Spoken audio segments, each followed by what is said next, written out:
Je pense que c'est une question qu'on te pose souvent, mais quelles sont les raisons qui t'ont poussé à faire cette démarche? Alors oui, effectivement, c'est une question qu'on me pose très souvent parce que les gens cherchent à comprendre et j'y réponds, il n'y a pas de souci.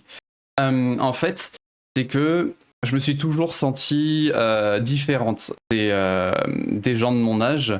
Je me suis jamais senti, comment dire, en accord avec les garçons de mon âge. Je me sentais toujours plus proche des femmes.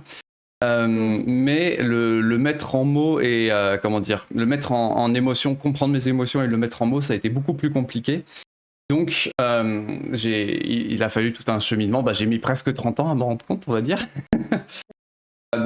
C'est ça, c'est que je me suis toujours senti plus femme que homme. Et Mmh. ce qui m'a vraiment poussé à aller plus loin, c'est que ma dysphorie de genre était vraiment forte.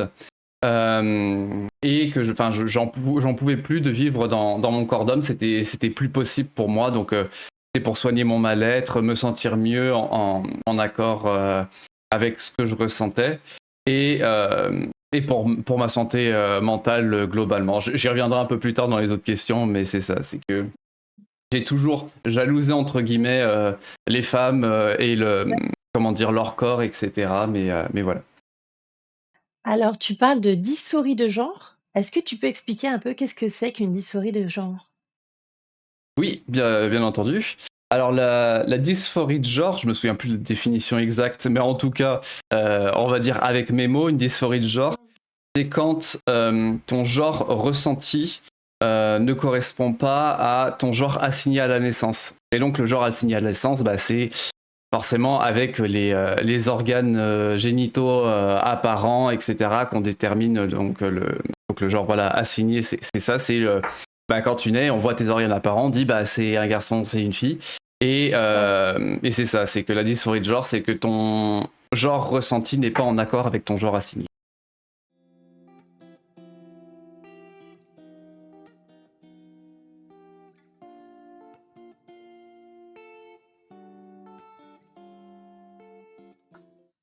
Pour moi, c'est plus continuer une démarche générale dans ma vie de me découvrir moi-même, en fait.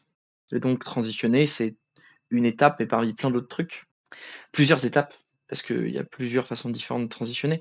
Moi, en fait, il y a un moment donné où j'ai réalisé qu'en fait, c'était ça qui allait me permettre de correspondre à qui j'avais envie d'être et qui Mmh. j'étais. Pendant très longtemps dans ma vie, j'ai eu un peu le sentiment que je ne pouvais pas vraiment choisir qui j'étais. Comme s'il y avait des choses qui étaient verrouillées, que j'avais pas le droit, auxquelles j'avais pas le droit d'accéder, auxquelles je m'autorisais pas à accéder. Même par exemple, me tendre les cheveux ou faire un tatouage, c'est des choses que j'aurais pas du tout imaginé dans le champ de qu'est-ce qui était possible pour moi, de qu'est-ce que je m'autorisais à faire. Et un jour, j'ai compris que j'avais le droit de me poser la question de tiens, en fait, et si je voulais choisir ce à quoi je ressemblerais, qu'est-ce que je choisirais?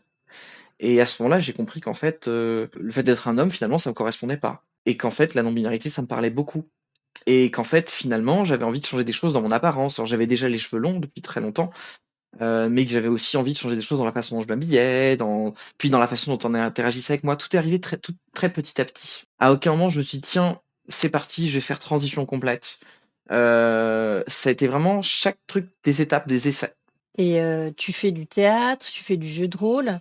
Est-ce que le fait d'avoir joué certains rôles, t'a poussé à te questionner, justement, Absolument. En fait, même ce qui s'est passé pendant le confinement, un des éléments déclencheurs, c'est que j'étais dans un jeu de rôle en ligne avec une association, un groupe de gens qui font du GN, qui, étant confinés, ont lancé un GN en ligne. Et comme ça, j'ai fait un personnage qui était un homme un jour sur deux, une femme un jour sur deux. Et il se trouve il y avait des personnes trans qui participaient à ce GN et qui, au fur et à mesure de discussion, enfin, qui se sont aussi rapprochés de moi parce que bah, je faisais ce personnage-là qui était un personnage très intéressant pour des personnes trans ou bien Oui. des personnes non binaires. Et c'est en ayant ces discussions-là que j'ai compris qu'en fait, dans le vécu des personnes trans, il y a beaucoup de choses qui me parlaient énormément et que moi, j'avais une exploration du genre depuis déjà des années dans le jeu de rôle et dans le théâtre. Dès qu'il y avait une occasion de jouer des personnages féminins ou de porter des talons ou des robes, je faisais déjà beaucoup ça au théâtre en fait.